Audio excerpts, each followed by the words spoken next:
Palace में PM Modi का पहुंचे हैं, वहां पे उनका स्वागत हुआ है और ये तस्वीरें जॉर्डन के किंग शाह अब्दुल्ला द्वितीय ने किया पीएम मोदी का स्वागत। तो ये अपने आप में बेहद महत्वपूर्ण मौका, जब दोनों ही देशों के प्रमुख नेताओं के बीच में द्विपक्षीय मुलाकात और प्रधानमंत्री मोदी का जोरदार भव्य तरीके से स्वागत हुआ है अपने आप में प्रेसिडेंशियल पैलेस में, जहां पर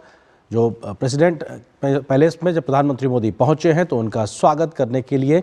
वहाँ के किंग अब्दुल्ला द्वितीय मौजूद थे। उन्होंने प्रधानमंत्री का स्वागत किया। दोनों ही देशों के नेताओं के बीच गर्मजोशी भरे लम्हे, क्योंकि शेक हैंड और गले लिख के मुलाकात करना, गर्मजोशी से स्वागत करना, ये अपने आप में बताने के लिए काफ़ी है दोनों ही देश आपसी संबंधों को कितना महत्व देते हैं और मिलकर आगे बढ़ने के लिहाज से दोनों ही देश एक तरीके से आगे बढ़ने को लेकर तत्पर भी नजर आ रहे हैं। तो प्रधानमंत्री का 3 देशों के दौरे के दरमियान ये पहला पड़ाव जॉर्डन, और प्रधानमंत्री अब इस वक्त प्रेसिडेंशियल पैलेस में है, जहां पे जॉर्डन के किंग शाह अब्दुल्ला द्वितीय ने प्रधानमंत्री मोदी का स्वागत किया है। और अपने आप में बेहद महत्वपूर्ण 2 दिवसीय जॉर्डन का दौरा प्रधानमंत्री मोदी का, और उस दरमियान ये मुलाकात की तस्वीरें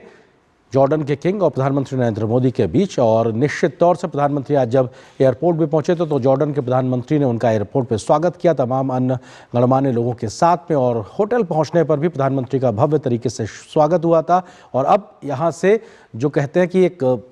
महत्वपूर्ण बैठकों का जो सिलसिले की शुरुआत होगी, उससे पहले की प्रेसिडेंशियल पैलेस की ये तस्वीरें, जब प्रधानमंत्री मोदी पहुंचे तो वहाँ पर उनका जॉर्डन के किंग ने उनका स्वागत किया है। तो ये बेहद महत्वपूर्ण लम्हा दोनों देशों के आपसी संबंधों को आगे बढ़ाने के लिहाज से जॉर्डन के किंग शाह अब्दुल्ला द्वितीय ने प्रधानमंत्री मोदी का स्वागत किया है। और आज और कल 2 दिन बेहद महत्वपूर्ण भारत और जॉर्डन के संबंधों को यहाँ से अब आगे बढ़ाने को लेकर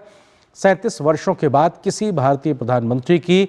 पूर्णकालिक द्विपक्षीय एक तरीके से यात्रा हो रही है। और अपने आप में ये बेहद महत्वपूर्ण लम्हा है। 37 वर्षों का मतलब लगभग 4 दशक का एक अंतराल के बाद कहा जा सकता है, लेकिन अब जब ये मौका है तो उसके बीच में दोनों ही देशों के संबंधों को आगे बढ़ाने में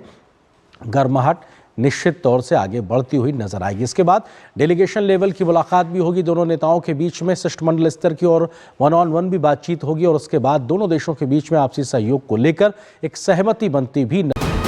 वीके न्यूज, राष्ट्र के नाम।